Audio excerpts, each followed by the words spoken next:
오늘은 하나님의 나라와 구원이라는 제목을 하나님의 말씀을 상고하려고 합니다. 우리가 하나님께 기도하더라도 하나님 이 부분만 좀 어떻게 좀 하나님이 만지시면 또 도와주시면 이번 기도만 잘 되면은 평생 동안 주님을 따라 살 수 있고 거룩하게 살 것 같습니다 하는 그런 믿음의 고백들과 기도들이 많죠. 정말로 우리가 그 부분만 고치면 완전해질까요? 우리의 기도하는 그 부분, 물질 부분만 해결되면 정말로 우리가 구원받은 자로 살아갈 수 있겠습니까? 우리가 지금 연약해서 아픈 이 부분만 고침을 받으면 그럼 우리가 평생 동안 불평 없이 하나님 잘 섬기고 이웃들과 화평하게 살아갈 수 있을까요? 그렇지 않습니다. 우리는 우리 자신이 일부분 고장났다고 생각하는데 그런데 우리의 삶 전부가 사실은 다 붕괴되어 있습니다. 우리가 살아가고 있는 이 세상이 얼마나 불안정하고 불확실합니까?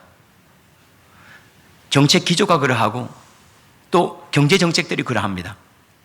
거의 매번 바뀌고 그것이 또한 우리를 장래에 안전할 것이라고 담보해 주지 않습니다. 정권이 바뀔 때마다 달라지고 그리고 관리가 달라질 때마다 정책이 바뀝니다. 그렇게 우리가 안전한 세상에 살지 않습니다. 뿐만 아니라 밑에 있는 세상은 얼마나 우리를 자주 흔드는지 지진이 여기 일어났다 저기 일어났다 하고 태풍도 예기치 않게 오고 그렇게 우리가 안정되고 정말로 내 하나 그냥 잘 되면 안전하겠다 그런 세상에 우리가 살고 있지 않다는 겁니다. 뿐만 아니라 우리의 육체는 또 얼마나 연약합니까? 질병에 쉽게 노출되고 뿐만 아니라 우리는 이 육체의 한계 속에 갇혀서 많은 것들을 그렇게 감당하지 못합니다. 어느 틈엔가 찾아왔는지 모르지만 질병이 우리를 딱 엄습하잖아요. 근데 우리에게 다가오는 이 질병은 사망의 그림자라고 우리가 생각하면 참 좋을 것 같아요. 언젠가는 우리를 찾아와야 될 그 사망을 미리 보여주는 것, 전조. 아마 그렇게 이해하는 게 좋을 것 같아요. 그러니까 우리가 이 몸도 참 연약하고 한계가 많고 담아낼 수 있는 그릇이 적어요. 그뿐만 아니죠. 우리 마음은 어떠합니까? 우리 마음은 그렇게 안 되는데 하면서 말하면서도 스스로 통제를 하지 못하죠. 여름에는 보통 초복, 중복, 말복 이렇게 지나죠. 우리나라 사람들은 꼭 개 2마리를 잡아먹어야 된답니다.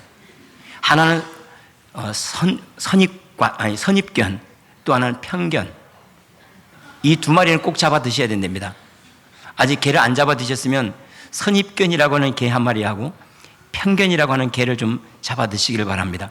우리가 얼마나 선입견이 많고 편견이 많습니까? 좀 잘생겼으면 인격도 좋다고 스스로 판단하기도 하고 또 옷만 좀 잘 갖춰 있으면 거룩하게 여기지 않습니까? 그런데 벌거벗겨 놓으면 화장실에 가면 똑같습니다.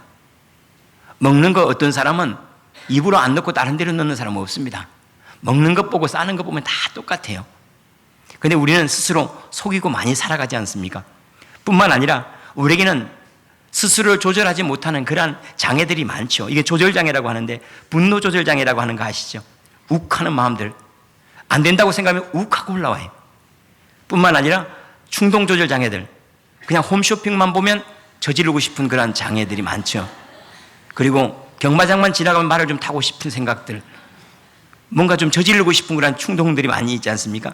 그러니까 우리 자신은 이 속에 얼마나 많은 위험을 가지고 있는지, 이게 화산 폭발하는 것보다 더 많은 이 분노들, 폭발할 수 있는 가능성들을 가지고 있음에도 불구하고 우리는 안전하다 이렇게 생각하는 경우가 많습니다. 뿐만 아니라 인간관계는 어떤데요?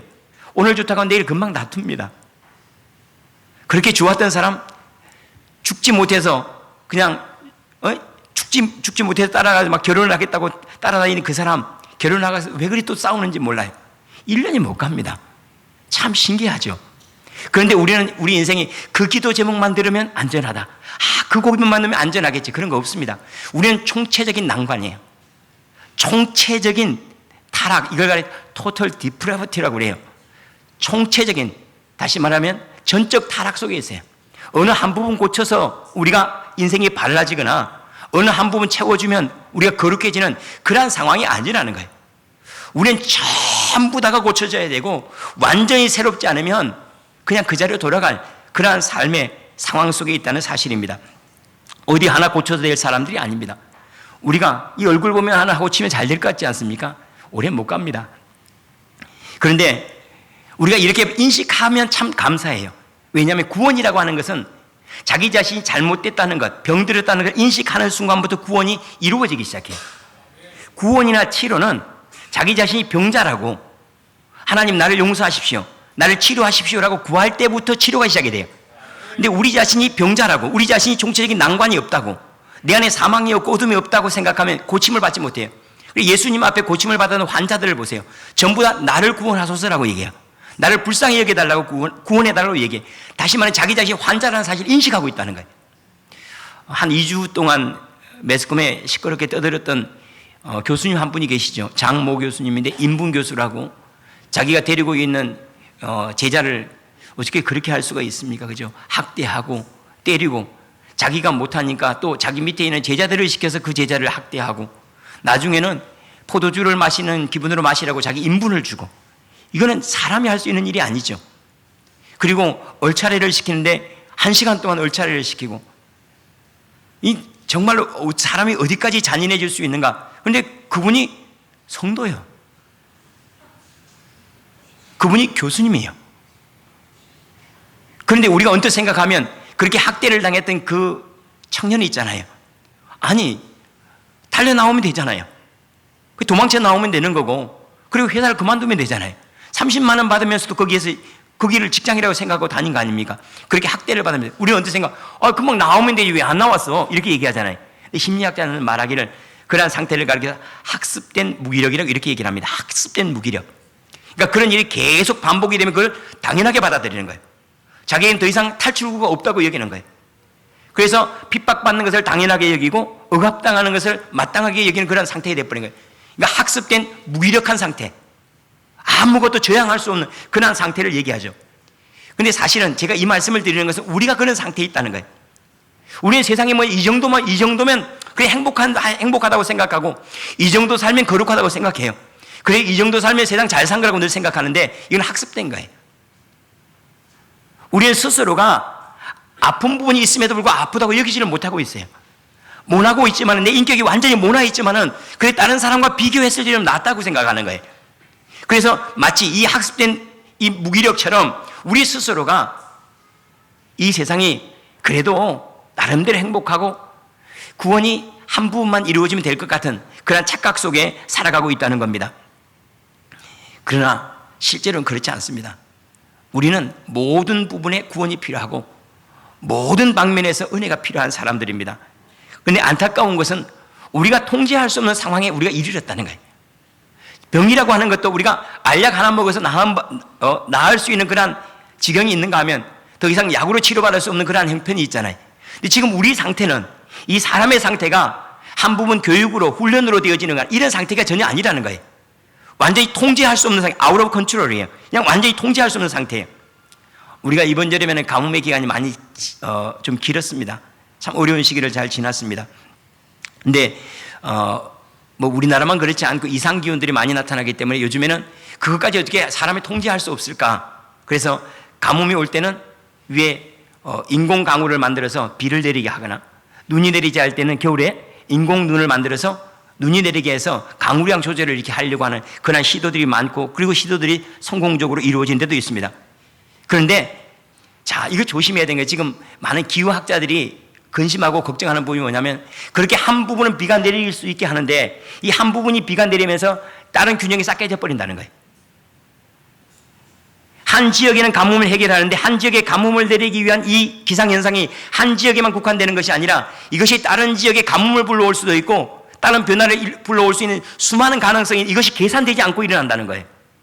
다른 표현으로 말하면 통제할 수 없는 인간이 자신이 통제할 수 없는 것을 통제하려고 한다는 거예요. 지금 이것이 제일 위험한 발상이에요. 우리 스스로도 그래요. 우리는 우리 스스로를 통제할 수 없는 그런 상황인데도 불구하고 우리가 통제하려고 시도한다는 거예요. 내가 어떻게 구원을 얻어볼까? 내가 어떻게 행함으로 위로를 받아볼까? 이것들이 율법이라고 하는 거예요. 이것들이 우리가 선행이라고 하는 이름으로 많이 다가오죠. 이것들을 우리 자신 한번 고쳐보려고 해요. 그런데 이것이 오히려 더 위험한 발상이라는 거예요. 한 부분 고치면 그 다음에 금방 교만해져 버려요. 한 부분 바꿔지면 금방 안전하다 평안하다 그렇게 얘기해요. 물질의 문제가 해결됐는데 내 영혼이 팔려가고 있다는 사실을 인식을 못해요. 내 육체는 건강해졌을지 모르지만은 내가 저 영원한 생명에 대한 소망이 끊어져 버렸다는 사실을 인식하지 못하면서 평안하다 평안하다 하고 말한다는 거예요. 너무나 안타까운 것은 우리가 이러한 자기 자신에 대해서 통제력을 상실했다는 것이 너무나 안타까운 일입니다. 그런데 그러면 우리가 이런 부분 저런 부분 바꾸면 우리가 행복해지나? 우리 물질 부분이 해결되고 정신적인 부분이 해결되고 다 해결되면 그럼 우리가 괜찮아질까? 그래서 우리가 예수님께서 사신 삶을 보면 알아요. 예수님께서 아무것도 안 바꾸셨습니다. 예수님께서 사람 딱 바꿨어요. 사람만. 사람 바꾸러 오셨어요.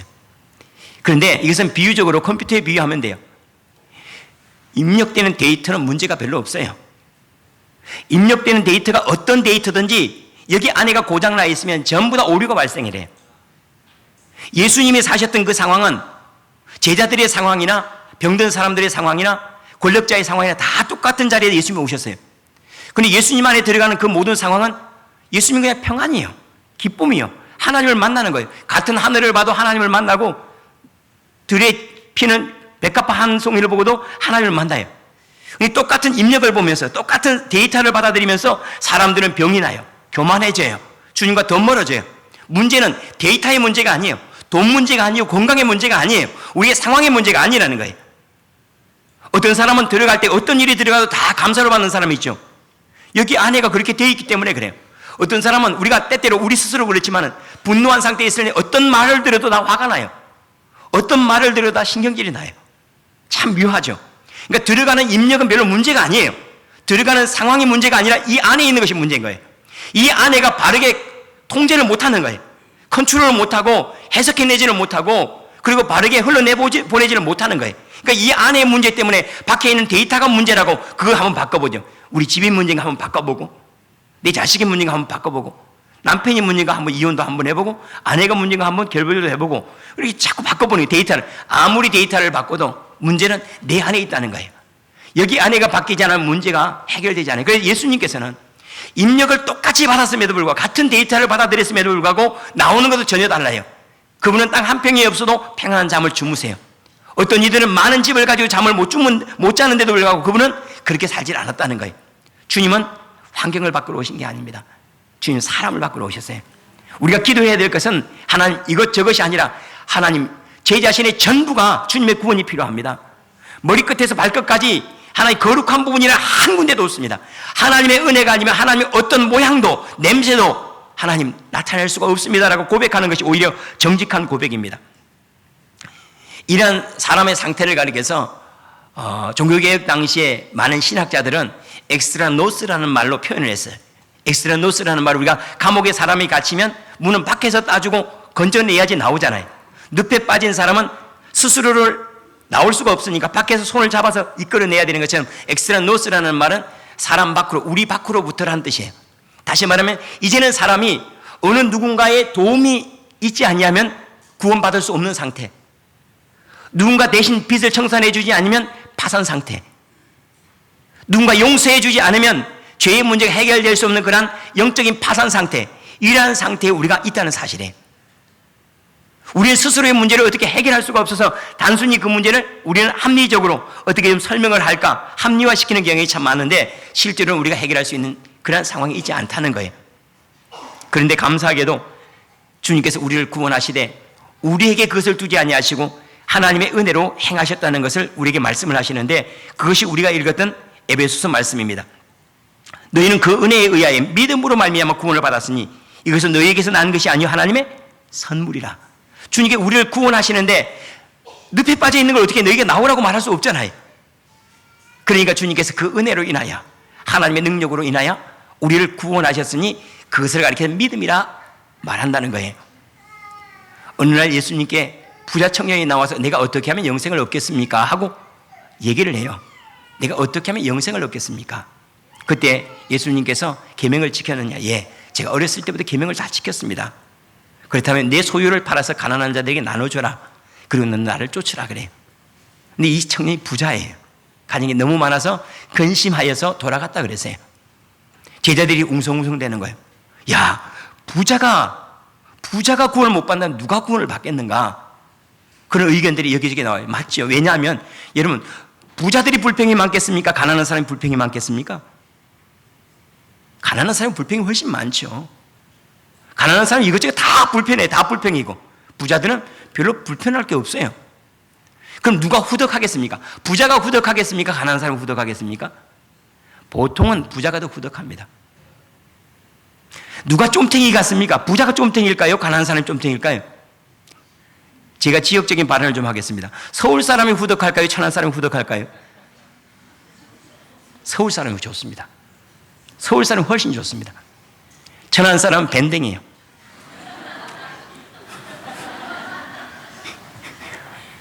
서울 사람은 그래도 사람들 많이 상당히 개방적이에요. 지방으로 올수록 폐쇄적이에요. 가진 사람들이 오히려 더 후덕해요. 유대인의 관점에서도 하나님께서 사랑하는 사람은 부자로 세우셨다 그래요. 하나님이 부자들을 사랑했기 때문에 부자로 세우시는 그런 생각들이 그들의 인식 속에 있어요. 그러니까 부자도 구원 못 받는다면 가난한 사람 당연히 구원 못 받아요. 그때 여기저기 웅성웅성하고 있으니까 예수님이 한 번도 못 박았다고 말씀을 하세요.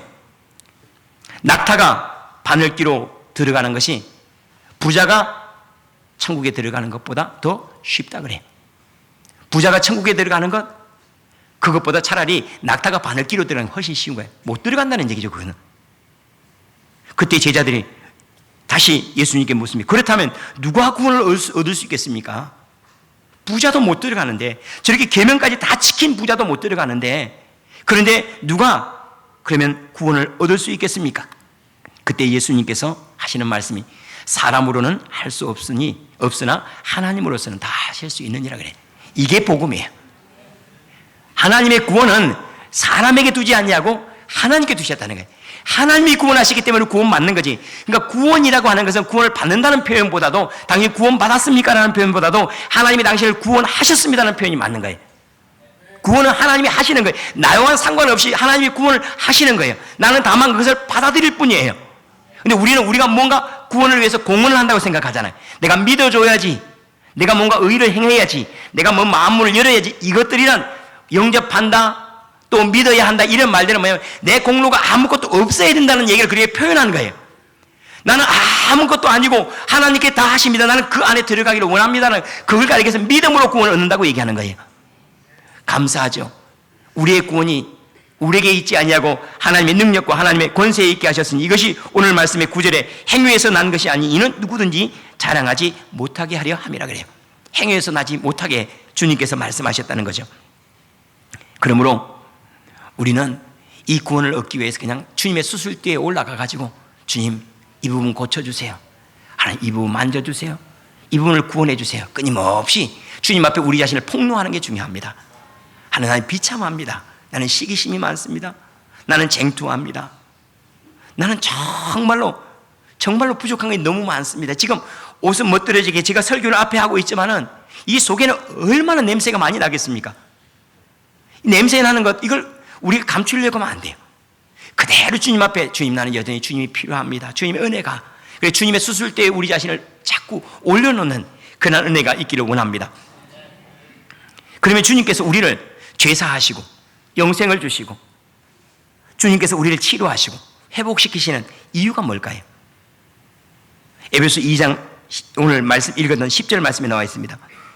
우리는 그가 만드신 바라 그리스도 예수 안에서 선한 일을 위하여 지으심을 받은 자니 이 일은 하나님이 전에 예비하사 우리로 그 가운데 행하게 하려 하심이라. 하나님께 우리를 구원하셔서 새롭게 만드신 이유는 선한 일을 위하여 지었다 그래요. 새로운 창조, 예수님을 만나서 우리가 새로운 사람이 되게 하신 것은, 선한 일이라고 하는 것은 하나님의 일을 선하다 해요. 하나님의 일을 하게 하기 위해서, 하나님을 대신해서 하나님의 음성이 되고 하나님의 성품이 되고 하나님의 섬김이 되고 하나님의 나눔이 되고 하나님의 돌봄이 되고 하나님의 울타리가 되게 하기 위해서 우리를 구원하셨다는 거예요. 구원이라고 하는 것을 우리가 오해하는 부분이 있습니다. 구원을 이렇게 다시 정의를 해볼 필요가 있습니다. 구원이라고 하는 것은 상태나 상황이 회복되어 본래의 기능을 수행할 수 있게 되는 것, 상태나 상황이 회복이 되어서 본래의 기능을 수행할 수 있을 때 그것이 구원이라고 해요. 다른 말로 하면 우리가 수술을 받잖아요. 자, 암 수술을 받아요. 암이 걸려서 제 기능을 못했어요. 암 수술을 받았어요. 근데 암은 없어졌어요. 그러나 그 사람이 돌아와 정상적인 상태로 살아갈 수가 없어요. 그러면 이 사람은 완쾌된 게 아니죠. 여전히 병자예요. 수술을 받은 것은 병을 없애기 위한 목적이 아니라 정상적인 삶을 살기 위한 거죠. 아멘을 영 안 하시는데요. 우리가 수술을 받는 이유가 내 안에 암덩어리를 건져내기 위한 겁니까? 아니면 우리가 정상적인 삶을 살기 위한 겁니까? 정상적인 삶을 살기 위한 거죠. 주님께서 우리를 구원하신 것은 그냥 죄 없이 하고 우리가 가진 빚 탕감하고 우리 있는 질병 해결하고 그것이 목적일까요? 아니라는 거예요. 주님이 우리를 구원하신 것 그것이 아니라 정상적인 하나님의 사람으로 살아갈 수 있는 기능, 정상적으로 판단하고 정상적으로 하나님이 만드신 그 형상대로 사람들이 판단하고 살아갈 수 있는 그 상태를 목적하고 있다는 거예요. 주님께서 우리를 죄의 빚으로부터 탕감하신 이유는 자유롭게 하기 위해서 탕감한 거지 빚만 없애기 위한 게 아니죠. 한번 생각해 보십시오. 우리가 도박이라고 하는 게 있잖아요. 도박 빚을 탕감했어요. 그 사람이 치료된 겁니까? 그 사람이 도박을 해서 빚이 너무 많아요. 부모가 갚아줬어요. 그 사람이 회복이 된 걸까요? 아니죠. 내일 가서 또 도박에 또 빚쟁이 돼요. 그 사람이 완쾌 되었다는 건 정상적으로 더 이상 유혹이 없어요. 이제는. 예를 들어서 도박도 마찬가지죠. 자꾸 훔치는 버릇이 있는 사람 있잖아요. 그 사람이 많이 훔쳐가지고 형사처벌을 받고 민사처벌을 받았어요. 그 모든 것들을 그냥 부모님이 해결해서가지고 지금 정상적인 상황으로 돌아왔어요. 그렇다면 그 사람이 정상일까요? 아니죠. 그 사람의 판단은 여전히 아직도 죄 가운데 있어요. 아직도 허물이 많아요. 정상적으로 판단하고 정상적으로 살아가게 하는 것을 구원이라고 하는 거예요. 구원이라고 하는 것은 정상적인 상태, 이것을 가리켜서 하나님의 형상이라고 말해요. 하나님의 형상 그 자리로 돌이키는 거예요. 자, 우리가 수술을 할 때 이 사람이 어떤 방향으로 돌아가야 되겠다 하는 그 틀이 있잖아요. 이 사람이 자기 기능을 다 하고 음식도 자기가 먹고 운동도 자기가 할 수 있는 그 상황으로 돌아가야 된다는 그걸 가리켜서 원형이라고 해요. 프로토타입. 자, 주님께서 우리를 구원하셨다고 그래요. 죄 사하시고 또 치료하시고 우리 안에 있는 귀신을 쫓아내시고 우리를 온전히 어떤 모양으로 만들려고 이렇게 해놨을까요? 그저 우리 안에 있는 것만 싹 드러내가 깨끗하다 그렇게 하시기에요? 아니죠. 주님께서 우리를 회복시키려고 하는 자리가 있을 거 아니에요. 이걸 가리켜 원형이라고 해요. 프로토타입이라고 그래요. 어디에 그런 모양이 있을까요? 창세기에 나와 있죠. 주님이 아담을 만드셨을 때 아담 안에 하나님의 뭐가 있다 그러죠? 형상이 있다 그랬어요. 아담을 통해서 보이는 하나님이 있는 거예요. 아담을 보면 하나님이 보여요. 아담의 말을 들으면 하나님의 음성이 들려요. 아담이 섬기는 것을 보면 하나님의 섬김이 보여요. 아담이 걸어가는 자리에 하나님의 나라가 돼요. 이러한 상태, 하나님을 담아낼 수 있는 그 상태로 우리를 돌이키기 위해서 주님이 우리를 구원하셨다고 그러는 거예요. 이걸 다른 표현으로 말하면 하나님의 나라에서 살게 하기 위함이에요. 구원의 목적은 하나님의 나라예요. 구원의 목적은 하나님의 나라입니다. 구원의 목적은 죄사함이 아니에요. 구원의 목적은 치료가 아니에요. 구원의 목적은 하나님의 나라를 누릴 수 있게 하는 거예요. 이스라엘 백성을 출애굽시켰어요. 하나님께서 애굽에서 나오게 하셨어요. 애굽 군대가 없는 곳으로 데려가려고 그랬을까요? 애굽에 핍박받는 건 못 받게 하기 위해서 그랬을까요? 아니에요. 목적은 가나안이에요. 가나안에 들어가서 하나님을 먹고 마시고 하나님을 즐거워하고 하나님의 백성으로 살아갈 수 있는, 하나님을 기능할 수 있는 사람, 그 사람을 만들기 위해서 애굽에서 데리고 나온 거예요. 만약에 하나님께서 가나안이 아니라 단순히 애굽의 군대로부터 나오게 하고 애굽의 억압으로부터 나오게 했다면 광야에 있으면 되는 거예요. 가나안 땅에 들어갈 필요가 없잖아요. 그러나 하나님께서 목적하신 구원의 방향은 하나님의 나라예요. 단순히 죄사함 받고 문제가 없이 아무런 영향도 없이 그렇게 살아가는 게 아니에요. 죄사함을 허락하신 이유는 하나님의 자녀로 살게 하고자 하기 위함이요, 영생을 주신 것은 하나님의 생명을 살아나가게 하기 위함이에요. 근데 놀라운 게 있습니다. 참 아이러니한 일이 있는데 그게 뭐냐면 분명히 죄사함을 받았다고 하는데 그 사람에게 하나님의 냄새가 하나도 안 나요. 수술을 했다고 하는데 그 사람이 수술을 해서 완쾌됐다고 하는데 자기 밥을 못 떠먹어요. 운동을 못해요. 치료받은 거예요? 아니죠. 분명히 죄사함을 받았대요. 분명히 하나님을 만나서 영접했대요. 예수님 냄새가 하나도 안 나는 거예요. 예수님의 섬김도 없어요. 예수님의 인격도 없어요. 예수님과 교제도 없어요. 기도는 끊어졌어요. 도대체 그 사람이 수술대에 올라간 이유는 이 안에 있는 암덩어리만 제거하기 위함이었지 정상적인 삶으로 올라가고자 하는 마음은 없었던 거예요. 그런데 놀랍게도 교회 안에 이러한 모습들이 많이 있지 않습니까? 구원받았다고 해서 주님의 구원의 냄새가 없어요. 모양이 없어요. 그리스도인의 냄새가 없는 거예요. 이걸 구원이라고 말한다는 거예요. 구원은 그게 아니에요. 구원은 정상적인 그리스도인으로 살아갈 수 있는 사람이 되는 것, 이것이 구원받은 거예요. 우리가 정상적으로 하나님의 사람으로 살지 못하면, 성도로 살지 못하면 아직도 구원이 필요한 사람이지 구원받은 사람 아니에요. 아직도 여전히 구원이 필요한 사람이에요. 우리는 지금까지 성공을 위해서 달려온 세대들 가운데 많이 있었죠. 70년대, 80년대, 90년대까지도 그렇다고 할 수가 있겠죠. 그래서 우리는 아이들에게 성공하는 법들을 많이 가르쳤습니다. 그런데 이제는 그런 시대가 아닙니다. 아이들을 성공하는 법을 가르치려고 하는 시도는 잘못된 겁니다. 지금은 아이들에게 성공하는 길을 보여주려고 하면 안 되고 행복하게 사는 인생을 가르쳐야 됩니다. 행복하게 사는 걸 가르쳐야 됩니다. 근데 우리 부모들은 지금 자식들에게 행복하게 사는 인생을 가르치는 것이 아니라 성공하는 인생을 가르치고 있어요. 왜? 우리가 그렇게 살아왔잖아요. 세상에 성공이 행복하다고 생각했던 거예요. 아니에요. 지금 우리 아이들이 살아갈 세상은 우리가 가지고 있는 직업 대부분 싹 없어져요. 대부분 해고 다 당해요. 완전히 새로운 직장으로 다 들어가야 돼요. 그것도 평생 직장이라는 개념 없어요. 이 상황에서 아이들에게 성공 우스운 거예요. 아이들에게 행복한 것을 가르쳐야 됩니다. 너무나 안타까운 것은 아이들에게 성공이라고 하는 대접을 갖다 주고 행복이라고 하는 대접을 빼앗는 부모, 신앙이라고 하는 행복을 빼앗아가는 부모들이 있어요. 밀은 곰탱이에요. 밀은 개박살이죠. 아이들에게 성공이라고 하는 것을 갖다 주면서 행복하게 사는 것이 신앙이거든요. 이걸 가져가 버려요. 도대체 아이들이 어떻게 하기를 원합니까? 성공을 가져다 주는 부모의 특징은 자기 욕구를 아이를 대신해서 아이들을 통해 자기 욕구를 해결하려고 하는 거예요. 아이들의 욕구가 아니에요. 자기 욕구를 해결하려고 하는 거예요. 이제는 부모들이 아이들에게 행복하게 사는 것을 가르쳐야 됩니다. 구원이라고 하는 것은 그냥 지금 문제가 해결되는 것이 아니라 하나님과의 관계에서 행복하고 평안하며 화평하고 이 땅에서 하나님의 나라를 누리는 그 상태로 돌아가는 것이 주님의 구원입니다.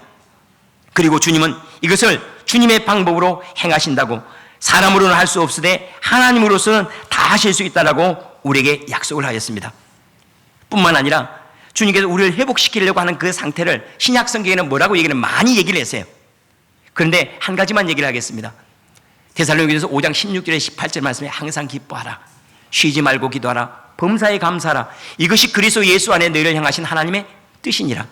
예수님을 우리에게 보내셔서 우리를 구원하신 이유는, 그 목적이 어디에 있어요? 항상 기뻐할 수 있는 사람, 범사에 감사할 수 있는 사람, 하나님과 끊임없이 교통할 수 있는 일이라는 사람을 목적으로 내가 죽었다는 거예요. 그 목적이 내 구원이고 그러한 상황으로 돌아가는 것이 하나님의 뜻이라는 거예요. 나는 죄사함 받았습니다 분노하고, 나는 용서받았습니다 하고 화평하지 못하고, 나는 구원을 얻었습니다 하고 기도가 끊어졌다면 그런 구원 주님이 주신 거 아니라는 거예요. 그건 내가 심리적으로 얻었을 수는 있을지 모르지만은 주님께서 주시는 것은 아니라는 사실입니다. 회복시켜도 살지 못한다면 회복이 아닙니다. 수술을 해도 정상적으로 살아가지 못하면 수술한 게 아닙니다. 주님이 우리를 구원하셨다 하더라도 우리가 하나님의 사람으로 살아가지 못하면, 하나님의 나라를 살아가지 못하면, 하나님의 나라로 구원했는데 하나님의 나라인 가나안에 살지 못한다면, 그렇다면 우리는 구원받은 게 아닙니다. 구원의 목적은 하나님의 나라의 누림에 있습니다. 그래서 예수님께서 문둥병자를 이렇게 고치시잖아요. 그리고 뭐라고 말씀해요? 제사장에게 가서 보이라 그래요. 왜냐하면 그때 당시에는 제사장이 뭘 하는가 하면 이 사람이 문둥병이 있다 없다를 진단하는 거예요. 그래서 제사장이 문둥병이 치료받았다라고 얘기해야지 정상적인 삶으로 돌아가는 거예요. 그리고 예수님께서 제사장에게 보이라 하는 이 말씀은 정상적인 삶으로 돌아가는 거예요. 고침받아서 내가 여기 있으면 무슨 의미가 있느냐는 거예요. 사랑해야 될 사람 사랑하고, 먹고 싶은 건 먹고, 마시고 싶은 건 마시고, 만지고 싶은 건 만지면서, 사람들이 내 피부에 닿을 때는 감격하고, 내가 다른 사람을 만져도 사람 놀라지 않을 때는 즐거워해라. 이 정상적인 삶으로 돌아가기를 주님께서 원하셨어요. 다시 말하면 가난을 살라고 우리를 구원하신 거예요. 도박빚은 갚았는데 도박병에서 고침을 받지 못했다면 구원이 아닙니다. 당자가 아버지 집으로 돌아와서 돌아온 것이 구원이 아니에요. 그 집에 머물러 있을 수 있는 마음이 있는 게 구원이에요. 내일 다시 챙겨 나간다면 무슨 소용입니까? 아버지, 혹시 제게 남은 유산이라도 조금 남아있지 않습니까? 아니면 몰래라도 가지고 간다면 그 사람은 돌아온 게 아니에요. 주님의 사람으로 살아가게 하는 것이 구원입니다. 그런데 우리의 구원은 현재적이라는 사실을 기억해야 됩니다. 현재적이라는 말은, 우리는 하나님이 나를 구원하셨습니다, 이 얘기는 뭐냐면 언젠가 우리는 천국에 가요. 언젠가 우리는 하나님의 사랑을 입어요. 언젠가 상급을 받아요. 전부 다 미래적이에요. 우리의 구원이. 아닙니다. 우리의 구원은 지금입니다. 지금. 이것을 주님께서 고린도후서 6장 2절에 이렇게 말씀합니다. 이르시되 내가 은혜 베풀 때에 너에게 듣고 구원의 날에 너를 도왔다 하였으니 보라 지금은 은혜 받을 만한 때요. 보라 지금은 구원의 날. 보라 지금이 구원의 날이야. 구원은 지금을 주는 거지 내일 주는 게 아니라는 거예요. 내가 나를 만나네 지금 즐거워해라. 내가 나를 만나 지금 화평하고 내게 구원이 이르느냐? 너는 지금 하나님을 찬송하라는 거예요. 구원은 내일을 약속한 게 아니라 오늘을 주는 거예요. 구원은 내일을 약속한 게 아닙니다. 천국을 약속한 게 구원이 아니에요. 천국을 줘버린 거예요. 구원이에요. 주님은 우리에게 천국을 준 거예요. 만약에 주님이 장래를 위해서 오늘 우리가 희생하기를 원한다면 주님의 구원은 불완전한 거죠. 주님의 구원이 완전하다면 믿는 순간부터 우리 하나님의 나라를 경험함이 있어야 하잖아요. 그런데 우리는 주님의 구원을 불완전하다고 장래에 만나야 될 어떤 것이라고 늘 여기고 있다는 거예요. 그렇지 않습니다. 주님은 오늘을 주시기 위해서 우리를 부르셨어요. 근데 현실적으로 어떻습니까? 현실적으로 그게 아니죠.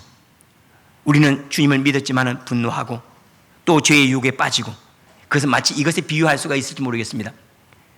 저희 집에는 가전제품이 좋은 냉장고가 있어요. 냉장고가 하나, 둘, 셋, 넷, 5개 있어요. 식구가 8명이니까 5개는 있어야죠. 그런데 교회에서 안 쓰는 것들 다 옮겨놔가지고 거기 다 있어요. 그러니까 여기 안 쓰는 거 있으면 아까우니까 하나하나 쌓아놓다가 보니까 그렇게 많아졌어요. 그런데 아무리 좋은 가전제품도 전력에서 끊어지면 아무 소용이 없어요. 우리는 하나님을 온전케 그리고 하나님의 것들을 받을 수 있는 상태가 됐어요. 그러나 하나님과 연결이 끊어지면 제 기능을 못해요. 우리가 왜 자꾸 주님을 믿으면서도 넘어지고 낙심하죠? 주님과 끊어졌기 때문에 그래요. 끊어지니까 우리가 주님과의 관계에서만 우리는 이길 수 있는 사람이고 주님과의 관계에서만 우리가 하나님을 누려요. 주님과의 관계에서만 하나님의 나를 경험해요. 그래서 주님의 관계 속에 있으면 늘 기쁘고 늘 감사하지만 그 관계가 딱 끊어지고 내가 판단을 하거나 내가 결정하면 그 순간에 바로 지옥이에요. 그래서 우리가 늘 성령 충만하라 성령 충만하라 하는 그 이유는 우리가 우리 안에 능력을 갖고 있지 않는 거예요. 능력이 끊임없이 공급되어 우리가 살아갈 수 있기 때문에 그래서 내게 능력 주시는 자 안에서 우리가 모든 것을 할 수 있느니라 그랬어요. 성령 충만하시기를 바랍니다. 우리가 쌀이 떨어질 것 같으면 뭐죠? 쌀 갖다 다시 집어넣어 채워놓잖아요. 기름이 떨어질 것 같으면 차 주유소에 다시 충전시켜 놓잖아요. 걱정이 없어요. 우리 안에 하나님의 은혜가 끊임없이 있을 때 우리 하나님을 살아갈 수 있어요. 우리가 하나님을 살아가거나 감격을 잃어버렸거나 은혜를 망각했거나 화평이 깨졌던 이유는 딱 하나입니다. 내가 구원받지 못하면 하나님의 사랑과의 관계가 끊어져 있기 때문에 그래요. 끊임없이 주님과의 관계에 연결되어 있기를 축원합니다. 그래서 이것을 주님께서는 뭐라고 베드로를 향하여서 내가 마음에는 원이로되 육신이 약하구나 그랬어요. 우리의 육신으로는 못해요. 마음은 그래서 안 된대 하면서 안 돼요. 우리에게 있는 것이 아니기 때문에 이김은 그리스도께 있어요. 승리는 천국은 그리스도께 있어요. 그분과 연결되어 그분의 장막 안에 거하기를 원하고 그분의 용서함 안에 머물기를 사모하기를 축원합니다. 말씀을 마무리하며 2가지를 얘기하고 하기를 원합니다. 우리는 여러분 정원은 몇 평이나 됩니까? 제 정원은 땅덩어리만 합니다. 때때는 하늘도 있고 그렇습니다. 참 부자죠. 그런데 우리가 정원을 가지고 있으면서 이 나무는 가시가 있어서 잘라내버리고 저 나무는 꼴 보기 싫으니까 없애버리고 저 나무는 과일이 내 마음에 안 들어요. 그래서 없애버려요. 이것저것 싹 잘라내고 나니까 정원에 아무것도 없어요. 그런데 성경에는 나무를 가리켜서 사람을 비유한 경우가 많아요. 사람을 나무에 비유한 경우가 많아요. 물론 이 말씀하고 비슷해서 얘기를 하는 것이 정확하게 그 얘기는 아닙니다. 우리가 내 정원에 사람들이 참 많아요. 나무처럼 있어요. 이 사람은 가시가 많네 잘라버려요. 안 만나버려요. 저 사람은 내가 과일이 먹어봤더니 너무 써요. 그 과일은 먹을 과일이 아니라 보라고 준 과일을 왜 씹어 먹어가지고 그래. 우리가 봐야 될 과일도 있잖아요. 그래서 그거 잘라내버려요. 가시가 안 좋고 색깔이 안 좋고 엉겅퀴가 너무 많다고 이것저것 다 잘라내서 황폐화된 것처럼 우리 관계가 이렇게 전혀 하나님의 나라가 전혀 경험되지만 다 잘라냈어요. 데이터의 문제라고 다 잘라냈어요. 그러니까 점점 더 황폐해져 가요. 아니죠. 이제는 옮겨 심어야죠. 가시덤불은 울타리를 치면 최고 좋아요. 말 날카롭게 하는 사람도 있죠. 그 사람들이 우리의 삶을 지켜주는 울타리인 경우가 참 많습니다. 아주 가시 노릇하는 사람이 있어요. 감사할 일이야. 그 사람이 있기 때문에 내 삶을 반추할 수가 있어요. 그 사람들은 삶의 바깥 부분으로 널찍이 옮겨 심어 놓으세요. 그리고 맛도 좋고 색깔도 좋은 것은 앞으로 옮겨 심으세요. 봐야 될 나무는 좀 뒤로 옮겨 심으세요. 그래서 우리가 살아가는 이 세상이 정말로 하나님이 약속하신 가나안이 되도록 우리 자신을 만들어 가라는 거예요. 주님께서 우리를 가나안으로 부르셨다면 한 사람 한 사람 다 소중한데 우리가 뭐죠? 잘못 사용하고 있는 거예요. 잘못 심어놓은 거예요. 가시를 왜 그렇게 앞에 두고 심어놨어요? 그러니까 찔리죠. 가시를 뒤로 심어놓으세요. 그러나 잘라내지는 마세요. 이 사람 저 사람 다 잘라내다 보면 사람이 사람을 통해서 구원하시고 사람을 통해서 복을 주시고 사람을 통해서 위로를 하세요. 싫어진 것이 잘려나가는 그 순간부터 나를 보호하는 울타리도 잘려나가는 거예요.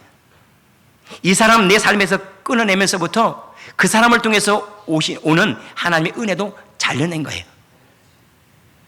이렇게 잘 조화롭게 아름답게 정원을 잘 꾸며놓으시길 바랍니다. 또 하나는 하나님의 나라와 구원에서 또 하나의 문제는 주님께서 우리를 회복시키시는데 아담으로 회복시키신다고 그랬죠. 에덴 동산을 회복시키시는데 에덴 동산의 아담은 주님께서 말씀하시길 아담아 내가 이름을 지어라. 아담 내가 내 이름은 내가 짓는데 내 밑에 있는 모든 이름 내가 지어. 내가 장미라고 하면 장미가 될 거고 그리고 내가 송아지 하면 송아지가 될 거야. 날아가는 새가 있어요. 독수리 하면 독수리가 될 거야 그래요. 그래서 아담이 이름을 짓죠. 가시나무. 여자같이 생겼나 봐요. 그래서 가시나무. 무슨 말을 해도 못 알아듣는 아니 가시네야 가시나무. 조금 알아듣는 것 같아. 지었어요. 주님이 마음에 싹 들어요. 와, 덩어리가 너무 커요. 기린. 주님이 보시기에 야, 내 마음이 합하다. 주님의 마음을 그대로 담아내요. 자기 하고 싶은 대로 했는데 다 주님의 마음인 거예요. 이름 짓는 대로 그대로 된 이유는 아담이 하나님의 마음에 나타남이 된 거예요. 하나님이 하시고자 하는 그 말을 자기가 고백해 준 거예요. 누군가를 섬기고자 할 때 대접을 갖고 가는 이가 있어요. 아담이죠. 누군가를 위로해 주려고 하는데 하나님이 위로해 주려고 하는데 미리 가가지고 그 사람을 위로해 주는 사람이 있어요. 아담이죠. 이름 짓는 아담이죠. 누군가를 책망하고 싶은데 저는 책망하는 게 너무 날카롭게 하니까 가서 부드럽게 얘기해 주는 사람이 미리 가서 주님의 마음을 담아내고 있어요. 이 사람을 성경에는 뭐라고 표현하는 내가 이새의 아들 다윗을 보니 내 마음에 합하다 그래요. 하나님의 마음에 나타남이 되는 사람. 주님은 우리를 구원하셔서 이런 사람으로 우리를 데려가기를 원하시는 거예요. 모든 것들을 맡겨도 하나님의 뜻대로 어떤 것을 맡겨도 하나님의 마음이 나타나고 누구를 맡겨놔도 주님의 섬김으로 돌아볼 수 있는 사람. 이것을 창세기 1장 28절이 우리에게 얘기해 주고 있는데 주님께서 창세기 1장 28절 뭐라고 말씀하시죠?